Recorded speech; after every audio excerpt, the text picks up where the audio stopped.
جو اسٹوڈنٹس پڑھ رہے ہیں او لیول کر رہے ہیں وہ کس طرح اسٹڈی کریں, کوئی پیٹرن بتا دیں جس سے ان کے بھی مارکس اچھا آ جائیں. او لیولس میں ٹائم مینجمنٹ بہت میٹر کرتا ہے.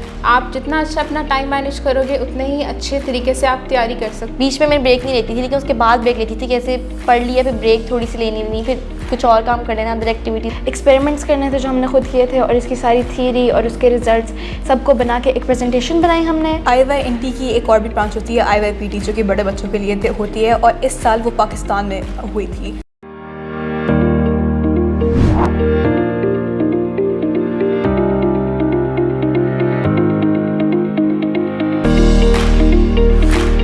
السلام علیکم ناظرین, شیئرنگ آف پروفیشنل وزڈم میں ایک منفرد انٹرویو کے ساتھ میں ہوں آپ کا میزبان علی رحمان خالد. ناظرین, ہم ہمیشہ جب بھی پاکستان کی بات کرتے ہیں تو ہم اس کی پرابلمس کو اور اس کے کرائسس کو اور یہاں جہاں جتنی بھی پریشانیاں ہیں, مسائل ہیں, ان کو بہت زیادہ ہائی لائٹ کرتے ہیں. لیکن اسی پاکستان میں ہمارے ملک کے اندر کئی ایسے لوگ ہیں, کئی اسٹوڈنٹس ہیں جو بہت کامیابی سے کام کر رہے ہیں, محنت کر رہے ہیں, اور انفارچونیٹلی ہم ان کو ہائی لائٹ نہیں کر پاتے. آج اسی کوشش کے تحت ہم نے پاک ترک معرف انٹرنیشنل سکولز اس سے تعلق رکھنے والے کچھ اسٹوڈنٹس کو اپنے پروگرام میں دعوت دی ہے, جو کہ آصفہ عرفان کیمپس سے ان کا تعلق ہے. ہم ان سے جانیں گے کہ انہوں نے اپنی فیلڈز میں کسی نے او لیول میں ڈسٹنکشن حاصل کیا ہے, کسی نے میٹرک میں, اور کسی نے دوسرے ایکیڈیمک پروجیکٹس جو ریسرچ بیسڈ ہیں ان میں بہت کامیابی کے ساتھ کام کیا, وہ کیسے کیا. اور میں آپ کو ساتھ ساتھ یہ بھی بتاتا چلوں کہ یہ ورلڈ وائڈ اس کی 50 کنٹریز میں جو ہے وہ یہ والا اسکول ہے ابھی موجود, اور اس کے ساتھ ساتھ 500 سے زائد اس کی برانچز بھی ہیں. پاکستان میں اس کی 27 برانچز ہیں اور 15,000 طلبہ یہاں سے مستفید ہو رہے ہیں, اور پوری دنیا میں اگر دیکھا جائے تو تقریباً 50,000 کے قریب طلبہ اس سے مفید ہو رہے ہیں. تو ہم ان سے جانیں گے کہ ان کے اسکول کا ان کی سکسیس میں کتنا رول ہے, اور اس کے ساتھ ساتھ انہوں نے جو انڈیویجولی کام کیا وہ کیا تھا. تو ہم اس کا آغاز کرتے ہیں زیست فاطمہ صاحبہ سے, جنہوں نے IYNT ایک پروجیکٹ تھا انٹرنیشنل ینگ نیچرلسٹ ٹورنامنٹ, اس میں اچھی پوزیشن حاصل کی, جو ایک ریسرچ بیس پروجیکٹ تھا. اس کا آغاز کب اور کیسے ہوا, اور اس پہ پھر انہوں نے کس طرح کام کیا, ہم ان سے جانیں گے. السلام علیکم زیست صاحبہ, کیسی ہیں آپ؟ وعلیکم السلام. اچھا, مجھے یہ بتائیے گا کہ آپ نے اس پروجیکٹ کا حصہ سب سے پہلے تو آپ کیسے بنی, آپ کا انٹرسٹ اس میں کب اور کیسے ڈیولپ ہوا؟ تو یہ پروجیکٹ مینلی سائنسز کے بارے میں تھا, اور میرا بچپن سے سائنسز میں کافی زیادہ انٹرسٹ تھا. میرا بھائی گھر کوئی چیز لاتا تھا اپنا اسکول کی, تو پھر میں اس میں کافی انٹرسٹ لیتی تھی اور اس کی مدد کرتی تھی. تو ایسے میرا سائنسز میں انٹرسٹ ڈیولپ ہوا. اور اس ٹورنامنٹ کے لحاظ سے پہلے یہاں پہ پاکستان لیول پہ ہوا تھا, جس سے آگے جا کے نیشنل ٹیم بنی تھی. تو ہم لوگوں کی ٹیم تھی پاکستان لیول پہ, ہم نے پاکستان لیول پہ کمپیٹ کیا تھا, اور اس سے ہم لوگ سلیکٹ ہوئے اور ہم لوگوں نے نیشنل ٹیم بنائی تھی. صحیح.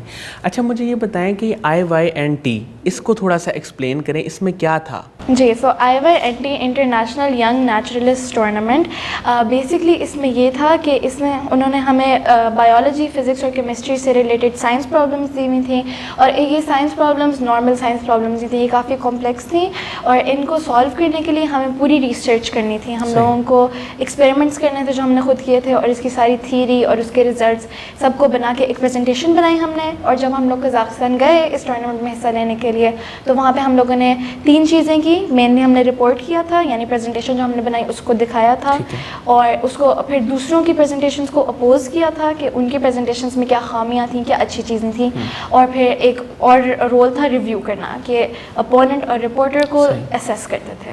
اچھا نور, مجھے یہ بتائیے گا کہ آپ کا بھی یہی پروجیکٹ تھا, تو یہ جب کریٹیکل انالیسز ایک آپ نے کیا, جو مجھے ان کی باتوں سے اندازہ ہوا ہے, تو یہ کتنا آسان تھا, کتنا مشکل تھا, کیا لرننگ ہوئی اس میں؟ آسان تو یہ بالکل بھی نہیں تھا, بہت مشکل تھا, کیونکہ پرابلمس بہت کمپلیکس تھی. ہمارا جو لیول تھا اس سے اوپر کی پرابلمس تھیں, ہمارے A لیول سے ریلیٹڈ تھی, تو بہت ہمیں مشکلات ہوئی. مگر الحمدللہ ہماری ٹیچرس ہمارے ساتھ تھیں, انہوں نے ہمیں سپروائز کیا, تو انہوں نے ہماری بہت مدد کی, جس کی وجہ سے ہمیں آسانی ہوئی بہت. اچھا, ریسرچ ورک جب آپ نے کیا تو آپ کو کیسا لگا؟ پاکستان میں آپ پہلے بھی اس طرح کے پروجیکٹ کر چکی ہیں, یا یہ آپ کا فرسٹ پروجیکٹ تھا؟ یہ میرا فرسٹ پروجیکٹ تھا. جب میں نے پہلی دفعہ دیکھا تو مجھے بہت حیرانی ہوئی کہ اتنے چھوٹے بچوں کو انہوں نے اتنی مشکل پرابلمس دی ہیں, تو وہ کیسے سالو کریں گے. مگر پھر آخر کار ہم نے کر لیا. تو اس میں زیادہ جو پرابلمس ہیں وہ کس سبجیکٹ سے ریلیٹڈ تھیں؟ کوئی اسپیسیفک سبجیکٹ نہیں تھا, جیسے زیست نے بتایا کہ بایو, فزکس, کیمسٹری تینوں سے ریلیٹڈ تھا, مگر زیادہ تر اس میں فزکس سے ریلیٹڈ پرابلمس تھیں. اچھا منال، میں آپ کی طرف آتا ہوں. آپ نے میٹرک میں جو ہے فرسٹ پوزیشن حاصل کی اپنے اسکول میں اور آپ اسکالرشپ پہ پڑھ رہی ہیں, تو مجھے یہ تھوڑا سا بتائیے گا کہ آپ نے اتنے اچھے مارکس کیسے لیے, اور آج کل کے دور میں جہاں یہ پرابلم ہے کہ بہت سارے بچے جو پڑھتے بھی ہیں ان کے مارکس اچھے نہیں آتے, تو آپ نے ایسا کیا منفرد کیا کہ آپ کے اتنے اچھے مارکس آئے؟ پہلے تو میں یہی کہوں گی کہ یہ سب اللہ کی رحمت کا نتیجہ ہے اور میری ماں باپ کی دعاؤں کا, ان کے پراپر سپورٹ کا. اس کے علاوہ میں اپنے اساتذہ کی انتھک محنت کو بھی اس میں بہت شامل کروں گی کہ ان کی محنت کے نتیجے میں ہی میں اس نتیجے پہنچی ہوں, ان کی گائیڈنس کی وجہ سے, اور انہوں نے جو ہمیں سپورٹ کیا اور انہوں نے ہمیں سکھایا کیسے آپ نے اس کو پراپر لے کر چلنا ہے ود ادر ایکٹیویٹیز. اس کے علاوہ میں نے اپنا پراپر ٹائم ٹیبل سیٹ رکھا تھا کہ اب میں نے اس ٹائم یہ کرنا ہے, تھوڑا سا جو ٹی وی دیکھ لیا, اس ٹائم پورا پراپر پڑھنا ہے. اور میرا یہ بھی شیڈیول تھا کہ میں بیٹھی ہوں تو میں نے پڑھ کے ہی اٹھنا ہے. صحیح. بیچ میں بریک نہیں لیتی تھی, لیکن اس کے بعد بریک لیتی تھی کہ ایسے پڑھ لیا پھر بریک تھوڑی سی لینی نہیں, پھر کچھ اور کام کر لینا, ادر ایکٹیویٹیز میں پارٹ لینا. اس کے علاوہ میں روز سے کم روز بھی یاد کرتی تھی. ٹھیک ہے. اور کانسیپٹ اگر کلیئر نہیں ہوتے تو اگلے دن جا کے ٹیچر سے پوچھتی تھی مجھ سے کلیئر نہیں, اب دوبارہ سمجھا دیں. اور ٹیچر بھی ماشاء اللہ سے ہمیں بہت سپورٹ. آپ کے سائنس سبجیکٹس تھے, تو سب سے مشکل آپ کو کون سا سبجیکٹ لگا, یا جس میں آپ کو لگتا ہو کہ اس میں جو آپ کے ایکسپیکٹڈ مارکس تھے وہ نہیں آئے؟ مجھے اردو تو بہت ایزی تھا, لیکن اردو میں میرے مارکس اس بار بہت زیادہ کم لو آئے, تو میں اس پہ بھی بہت زیادہ تھی کہ کیوں اتنے کم آئے. اور 9th میں بھی کم آئے, اور 10th میں بھی جب میں نے اس پہ بہت زیادہ محنت کی, لیکن اس پہ پھر بھی کم آئے. تو وہ میرے لیے آسان تھا. ویسے مشکل مجھے فزکس لگتا تھا, جس میں میرے فل مارکس آ گئے. ماشاء اللہ ماشاء اللہ. اچھا سعدیہ سہیل صاحبہ, آپ مجھے یہ بتائیے گا کہ آپ نے او لیول میں 12 اے اسٹارز لیے, اور جیسے آپ کے ٹیچر سے ابھی جب میری بات ہو رہی تھی تو وہ بتا رہے تھے کہ آپ ایک شائننگ اسٹوڈنٹ ہیں, اور آپ نے وہ کورس کے علاوہ بھی کچھ ایکسٹرا سبجیکٹس رکھے. تو یہ جذبہ آپ کے اندر کہاں سے آیا؟ ہمارے ہاں اسٹوڈنٹس تو کہتے ہیں کہ کم سے کم سبجیکٹس ہوں, پورے ہوں, اور ہمیں کم کام کرنا پڑے. تو آپ کو شوق تھا پڑھنے کا, یا کچھ کرنا چاہتی تھی, اپنے آپ کو چیلنج دینا چاہتی تھی, کیا کرنا چاہتی تھی؟ اچھا, تو او لیولس میں بیسیکلی منیمم ریکوائرمنٹ ہوتی ہے 8 سبجیکٹس کی, لیکن جب مجھے سبجیکٹ فارم ملا تو اس میں نے دیکھا کہ ایڈیشنل سبجیکٹس میں کامرس, آرٹ, میتھس, سوشالوجی اور ایک اور سبجیکٹ کمپیوٹر انکلوڈیڈ تھا. تو مجھے ان سب سبجیکٹس میں انٹرسٹ ڈیولپ میرا آلریڈی تھا. تو میں نے اپنے اسکول سے پوچھا کہ میں اگر ان میں پڑھنا چاہوں تو میں کر سکتی ہوں. تو انہوں نے ان کا شکریہ کہ انہوں نے مجھے یہ چانس دیا کہ میں سارے سبجیکٹس لے سکوں. اور اپنے آپ کو چیلنج بھی میں نے کیا تھا. مجھے آج بھی یاد ہے کہ میرا او لیول کا پہلا دن تھا, تو میں اپنے کوریڈور میں جا رہی تھی, تو میں نے وہاں ایک لڑکی کا پوسٹر دیکھا تھا جس نے 11 اے اسٹارز لیے تھے. تو اس دن میں نے اپنے آپ کو چیلنج کیا تھا کہ اگر وہ لڑکی لے سکتی ہے تو میں بھی اپنے آپ کو چیلنج کر کے دیکھتی ہوں کہ میرے اندر اگر اتنی قابلیت ہے تو کیا میں 12 میں وہی اسکور لے کے دکھا سکتی ہوں. تو الحمدللہ پہلے تو اللہ تعالیٰ کا شکر, پھر اس کے بعد میرے پیرنٹس اور میرے ٹیچرس کی وجہ سے میں نے وہ اچیو کر لیا گول. اچھا میم, میتھس پڑھنا ہی بڑا مشکل ہوتا ہے بچوں کے لیے, تو ایڈ میتھس بھی آپ نے رکھا اور دونوں میں اے اسٹار لیا, یہ کیسے پاسبل ہوا؟ میتھس میرا شروع سے میرا انٹرسٹ ڈیولپ ہے. میں میتھس کی کمپٹیشن میں بھی جاتی رہتی ہوں, چاہے وہ نیشنل ہو یا انٹرنیشنل ہو. تو اس وجہ سے مجھے میتھس مشکل نہیں لگتا, وہ چاہے میتھس ہو یا ایڈ میتھس ہو, میں نے دونوں میں ہی بہت انجوائے کیا ہے. اس لیے مجھے میتھس میں ایز سچ کوئی پرابلم نہیں ہوئی, اور ٹیچرس بھی بہت سپورٹیو تھے, تو اس لیے. اچھا منال, آپ کیا سمجھتی ہیں کہ جب آپ میٹرک کر رہی تھیں تو آپ کو چیزوں کو بہت زیادہ یاد کرنا پڑا؟ کیونکہ او لیول کے بارے میں تو میں تھوڑا سا جانتا ہوں, اس میں تو کنسیپچول ہی ہوتی ہے اسٹڈی. تو آپ تھوڑا سا بتائیں کہ آپ نے کنسیپچولی چیزوں کو پڑھا تھا یا تھوڑا بہت یاد بھی کیا تھا؟ دیکھیے میٹرک میں دونوں چیزیں ضروری ہوتی ہیں, ایک کنسیپٹس بھی اور یاد کرنا بھی. اور میں یہ سمجھتی ہوں کہ ہماری استاذہ نے ہمیں کانسیپٹ ضرور دیتی تھیں, اور ہمارے جو اسکول کے جو پیپرز آتے تھے وہ کانسیپچول بھی ہوتے تھے کہ ہم یونیورسٹی لیول میں جا کے ہم قابل ہو سکے کہ ہمیں چیزیں آتی ہوں, صرف یاد نہ کیا ہو, وہ سمجھ بھی آیا ہو. اور میں یہ بھی سمجھتی ہوں کہ بورڈ کے پیپر میں اس بار ہمارے بہت زیادہ کنسیپشنل سوال آئے تھے. تو اس وقت بچے رو رہے تھے, اور میں کہتی تھی بہت شکریہ اس میرے اسکول کا کہ انہوں نے مجھے کنسیپچول بھی سکھایا کہ میں یہ بھی کرنے قابل تھی اس وقت بھی. اچھا میں چاہوں گا مختصر طور پہ نا آپ سب سے یہ پوچھوں کہ آپ لوگ اپنی کامیابی کا کریڈٹ کس کو دیتے ہیں؟ یہاں عزیز سے میں سٹارٹ کروں گا. آپ مجھے بتائیے گا کہ آپ کو کیا لگتا ہے کہ کیا فیکٹرز اور کون لوگ آپ کی زندگی میں تھے جس کی وجہ سے آپ کامیاب ہوئیں؟ جی پہلے تو میں اللہ تعالیٰ کا شکر ادا کروں گی، کیونکہ اگر وہ نہ ہوتے اور مجھے ان کی طرف سے یہ سب کچھ آیا تو پھر پہلے ان کا شکر ادا. اس کے بعد میرے پیرنٹس اس کمپٹیشن میں جانے کے لیے کافی زیادہ فیئر تھا، تو انہوں نے وہ سارا پے کیا، انہوں نے میری مدد کی، انہوں نے مجھے انکریج کیا. اور اس کے بعد ہمارے اساتذہ، ہمارا اسکول، بیکاز انہوں نے ہمیں لیبس چاہیے تھے ایکسپیریمنٹس کے لیے، تو انہوں نے ہمیں وہ لیبس پرووائڈ کی. اور پھر ہمیں کوئی مسئلہ آتا تو ہم لوگ ٹیچرس کے پاس گئے، انہوں نے ایکسپلین کیا کہ آپ یہ ایسے کر سکتے ہو. تو ڈیفینیٹلی ان سب گروپس کا میں بہت شکر ادا کرتی ہوں. اچھا آپ بتائیں کہ آپ کیا سمجھتی ہیں، مطلب آپ لوگ سب اس وقت ایک ایگزامپل ہیں خاص طور پہ لڑکیوں کے لیے جو تعلیم حاصل کر رہی ہیں، تو آپ ان کو کیا ایڈوائز کریں گی اور کیا سمجھتی ہیں کن لوگوں نے آپ کی کامیابی کا سبب بنے، کون لوگ؟ میری کامیابی کا سبب پہلے تو اللہ تعالیٰ کا شکر ادا کروں گی، پھر میرے والدین اور پیرنٹس اور ٹیچرس وغیرہ، مگر سب سے زیادہ شکر میں اپنی ٹیم کو کروں گی جنہوں نے سارا کام مل کے کیا. صرف ہم دونوں کی مدد نہیں تھی، ہماری جو پوری ٹیم تھی، 4 لوگ اور تھے، ان کا بھی میں بہت شکر ادا کروں گی کہ ان کی وجہ سے ہمارا میڈل آیا. اور اس کے علاوہ لڑکیوں کو یہی ایڈوائس دوں گی کہ جو آپ کرنا چاہتے ہو، جو آپ کا ڈریم ہو، جو آپ کا گول ہو، آپ اسی میں آگے جاؤ. یہ نہ کرو کہ دوسروں کو جو دیکھ رہے ہو وہ کرو، جو آپ کے والدین آپ کے اوپر فورس کریں آپ وہ کرو. جو آپ خود سے کرنا چاہتے ہو آپ اسی کی طرف آپ فوکس کرو.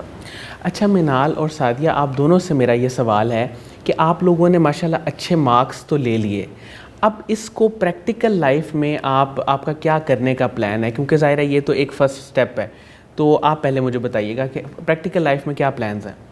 میں تو سب سے پہلے ڈاکٹر بننا چاہتی ہوں اور انسانیت کی خدمت کرنا چاہتی ہوں. اور میں یہ سمجھتی ہوں کہ ہمارے اس پاکستان میں زیادہ تر فیمیل ڈاکٹرز کی بہت زیادہ کمی ہے. بالکل. اور ظاہر سی بات ہے فیمیل کے لیے فیمیل ڈاکٹرز ہی ہونی چاہیے. تو جب میں بچپن میں چھوٹی تھی تو میں جب ڈاکٹرز کو دیکھتی تھی تو میں کہتی تھی واہ کتنے اچھے لوگ ہیں جو انسانی خدمت کر رہے ہیں، ان کو ٹھیک کر رہے ہیں. تو میرے چاچو بھی ڈاکٹر تھے تو ان سے میں نے بہت موٹیویشن حاصل کیا اور میں تب سے ہی فیصلہ کر لیا تھا میں نے ڈاکٹر ہی بننا ہے، مطلب یہ میرا بچپن کا گول ہے. اور پھر میں پاپا نے موٹیویٹ کیا کہ اگر آپ ایسا کرنا چاہتے ہو اس کے لیے محنت کرنی پڑے گی. تو پھر میں آہستہ آہستہ بڑی ہوتی گئی اور میں نے کہا نہیں ڈاکٹر بننا ہی بننا ہے. اور اس خواب کو میں نے ابھی بھی یہی ہے کہ میں ڈاکٹر انشاءاللہ ضرور بنوں گی اور آگے ضرور اچھا کروں گی. آپ بتائیے گا آپ کا کیا فیوچر گول ہے، کیا پلان ہے اور پریکٹیکل لائف میں کیا کرنا چاہتی ہیں؟ میں اپنے بزنس اسکلس کو اور کمپیوٹر اسکلس کو فیوچر میں امپلیمنٹ کرنا چاہتی ہوں. کہ میرا ماننا یہ ہے کہ آپ اتنا کتابوں سے نہیں سیکھتے جتنا آپ ایکسپیرینس سے سیکھتے ہو. اور ہماری سوسائٹی میں لڑکیوں کا بزنس ویمن ہونا بہت تعجب کی بات ہوتی ہے. میرا اگر ایک لڑکا بزنس مین بن رہا ہے تو وہ بہت ایک کامن سی بات ہے. تو میں یہ چیز کو ایک نیا رول دینا چاہتی ہوں کہ لڑکیوں کے اندر بھی وہ ٹیلنٹ ہے کہ وہ بزنس وومن بن کے دکھائیں. اور آج کل جو دنیا بھر میں اکانومی کے حالات ہیں، آئی بلیو کہ ہر عورت کو فائنینشلی انڈیپینڈنٹ ہونا چاہیے. تو اس کے لیے ان کے پاس، ہر لڑکی کے پاس یہ اسکل ہونا چاہیے جس سے وہ اپنا ایک بزنس سیٹ کر سکے اور اس سے آگے ایکسپینڈ کر سکے. اچھا آپ دونوں کا چونکہ پروجیکٹ سیم تھا تو مجھے یہ بتائیے گا کہ آپ کی انسپریشن کون تھی، یعنی جس کو دیکھ کے آپ انسپائر ہوئے، آپ نے سوچا کہ ہم یہ کام کریں. اور دوسرا یہ کہ اسکول کا کتنا رول تھا؟ آپ سے آغاز کرتا ہوں. ٹھیک ہے. انسپریشن ان ٹرمز ہم نے ڈیفینیٹلی اپنے ٹیچر سے بہت زیادہ سیکھا ہے. تو ایک اسپیسیفک پرابلم تھی جس کے اندر ہم دونوں کو سمجھ نہیں آتا کہ ہم لوگ اس کا آغاز کیسے کریں، اس کو کیسے سولو کریں. تو ہم لوگ اپنی فزکس کی ٹیچر کے پاس گئے اور انہوں نے ہمیں آئیڈیا دیا کہ یہ پرابلم ہے، آپ اس کو ایسے سولو کر سکتے ہیں. تو اس آئیڈیا کو لے کے ہم لوگ آگے بڑھے جس کی وجہ سے ہماری کافی زیادہ مدد ہوئی تھی. صحیح. اچھا مجھے یہ بتائیے گا مارکس جو ہیں وہ آپ کے جیسے اے اسٹارز آئے اتنے زیادہ، تو کوئی ٹپ دینا چاہیں گی جو اسٹوڈنٹس پڑھ رہے ہیں، او لیول کر رہے ہیں، وہ کس طرح اسٹڈی کریں؟ کوئی پیٹرن بتا دیں جس سے ان کے بھی مارکس اچھا آ جائیں. میرا خیال ہے کہ او لیولس میں ٹائم مینجمنٹ بہت میٹر کرتا ہے.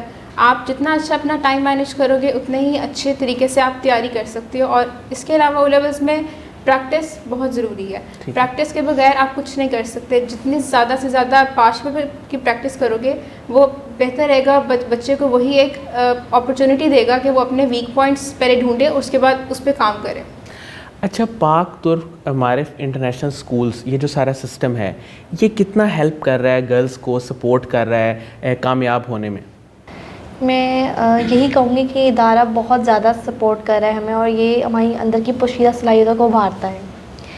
کیونکہ میں نے دیکھا کہ ٹیچرز جو ہیں وہ لڑکیوں کو بھی آگے موٹیویٹ ضرور، ایک لیکچر ضرور ہوتا ہے ہفتے میں کہ جس کو موٹیویٹ کریں کہ آپ نے کچھ بننا ہے، آپ نے کچھ بن کے دکھانا ہے. اور خواتینوں کے جیسے ہمیں دیتی ہیں، وہ ہم ایگزامپلس دیتی ہیں کہ اس خواتین نے ایسا کیا، اس خواتین نے ایسا کیا، آپ بھی کر سکتے ہو. کہ ہمارے جو ہوتے ہیں وہ لو اسٹوڈنٹس جو ہوتے ہیں، ان کو بھی کہتی تھیں کہ آپ بھی کچھ کر کے دکھا سکتے ہو. یہ نہیں ہے کہ آپ کے پاس ہمارا محنت، ہاں آپ محنت جو ہے وہ کریں، آپ ہمت نہ ہاریں. تو میں کہتی ہوں اسکول کی بہت زیادہ موٹیویشن ہے. صحیح. اچھا نور، مجھے آخری جو بات میں آپ سے پوچھنا چاہ رہا ہوں وہ یہ ہے کہ اس طرح کے جو ریسرچ پروجیکٹس ہیں وہ کیا ابھی اور بھی پاکستان میں ہو رہے ہیں، اور آپ کا فیوچر میں کوئی پلان ہے ان میں پارٹیسپیٹ کرنے کا؟ IYNT کی ایک اور بھی برانچ ہوتی ہے IYPT، جو کہ بڑے بچوں کے لیے ہوتی ہے، اور اس سال وہ پاکستان میں ہوئی تھی، جس سے بہت ساری دنیا بھر سے ممالک سے کنٹریز آئی تھیں پاکستان، اور وہ یہاں پہ انہوں نے پارٹیسپیٹ کیا تھا. اس طرح سے جو آرگنائزیشن ہے جو ہمیں لے کے گئی تھی PYIMS، وہ اور بھی کام کر رہی ہے. ان کے پلانس ہیں کہ وہ فیوچر بایولوجی کے کمپٹیشنز میں، فزکس کے کمپٹیشنز میں وہ حصہ لیں، اور جس سے کافی زیادہ بچے اور ان میں پارٹیسپیٹ کر سکتے ہیں. تو ہمارا بھی پلان ہے کہ ہم لوگ آگے IYPT میں پارٹیسپیٹ کریں، اور جو بھی کمپٹیشنز ہو رہے ہوں اس میں ہم لوگ پارٹیسپیٹ کریں. اچھا عزیز صاحب، مجھے یہ بتائیے گا، یہ جو قزاقستان میں پورا ایونٹ ہوا، اس میں کتنے کنٹریز سے لوگ آئے تھے اور یہ کس طرح پورا پلان ہوا؟ جی، سو یہاں پہ آل اوور دا ورلڈ سے 9 کنٹریز آئی تھیں، جس کے اندر رشیا، گریس، رومینیا، یہ ساری کنٹریز تھیں. اور یہ ایونٹ ہوا تھا الماتی قزاقستان میں، اور اس کے اندر ان ساری کنٹریز سے 19 ٹیمز آئی تھیں، اور 2 ٹیمز پاکستان سے گئی تھیں. ٹھیک ہے، تو آپ کی کون سی پوزیشن تھی؟ ہماری 3rd پلیس پوزیشن آئی، برانز میڈل. اچھا مجھے یہ بتائیے گا سعدیہ کہ خواتین کو آپ کیا پیغام دیں گی، خاص طور پہ اسٹوڈنٹس کو، ینگ اسٹوڈنٹس کو جو ابھی پڑھ رہی ہیں، کہ وہ کس طرح اپنے آپ کو ڈیولپ کریں اور اپنے آپ کو گروم کریں تاکہ وہ بھی سکسیزفل ہو سکیں؟ خواتین کو میرا یہ پیغام ہوگا جو ینگسٹرز ہیں کہ اپنے آپ کو باؤنڈریز میں ریسٹرکٹ نہ کریں. ہمارے پاس یہ ایکسکیوز نہیں ہے کہ ہم گھر سے باہر نہیں نکل سکتے. ہمارے پاس ایک سوشل میڈیا جیسی چیز ہے، ایک انٹرنیٹ جیسی چیز ہے، جس کو ہم استعمال کر کے دنیا بھر کی چیزوں سے آگاہ ہو سکتے ہیں. تو اس چیز کا اگر ہم پازیٹیولی اس کو استعمال کریں تو ہم اس سے بہت کچھ سیکھ سکتے ہیں. اور مجھے لگتا ہے کہ لڑکیوں کے پاس بہت قابلیت ہے، اگر وہ اس پہ کام کریں تو وہ بہت آگے جا سکتی ہیں. بہت بہت شکریہ عزیز، نور، منال اینڈ سعدیہ، آپ لوگ ہمارے لیے ہمارے پلیٹ فارم پہ تشریف لائے. ناظرین، مجھے امید ہے کہ ان کے کام سے آپ لوگوں کو بہت کچھ سیکھنے کو ملا ہوگا، اور خاص طور پہ جس طرح انہوں نے کچھ چیزوں کو بتایا کہ کس طرح انہوں نے ٹائم کو مینیج کیا، اپنی روٹین کو بہتر بنایا اور یہ کامیابی حاصل کی. اس کے ساتھ ہی اجازت دیجیے، اپنا بہت ہی خیال رکھیے گا. اور آج کے پروگرام کا جو میسج تھا وہ یہی تھا کہ پاکستان میں کئی ایسے لوگ ہیں جو محنت کر رہے ہیں اور محنت کر کے کچھ اچیومنٹس حاصل کر رہے ہیں. تو آپ بھی اگر محنت کرتے ہیں، کوشش کرتے ہیں، تو کہیں نہ کہیں آپ کے لیے بھی راستے بن سکتے ہیں. اس کے ساتھ ہی اجازت دیجیے، اللہ حافظ.